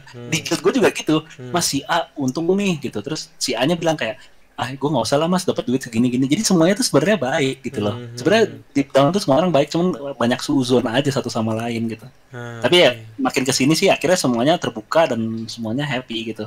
At least ya setahu gua sih semuanya happy. Nggak tahu deh kalau ada komplain. Silakan komplain ke kon kalau ada komplain. Oke, wah gila banget nih. Ini salah satu ngolam terbaik gua. Oh, serius. Setiap abis ngolem sama orang lu ngomong gitu ya? Apa? Enggak benar. Karena lu ngomong gitu ya. Sejauh ini ngolam terbaik gua, karena gue yakin yang nonton juga kalian ini poinnya banyak banget, termasuk gua. Ini juga jadi pelajaran buat gue juga. Yang gue dapat ini banyak banget sih. Thank you banget nih Mas Dimas. Thank you Kon ya tadi kasih kesempatan. Oke, satu lagi Mas, pesan untuk para player RF terakhir. Buat player RF, gimana ya? Ini game seru ya. Dan seru apa enggaknya game ini tuh sebenarnya ada di tangan kalian gitu. Kalian harus pintar bergaul, harus pintar berteman. Kalian solo player sangat nggak gue sarankan lah. Gitu. Di sini justru kesempatan lu. Dan nggak tahu, mungkin tadi kan gue cerita gue networking dari main biliar atau main apa gitu. Nah mungkin di sini lo bisa networking juga sama orang. Kayak contoh ambil kisahnya Jeffrey gitu. Dari dia main game, dia kenal sama gue, terus ya akhirnya kita dari situ kita berusaha maju bareng lah istilah gue. Kita berusaha jadi orang bareng.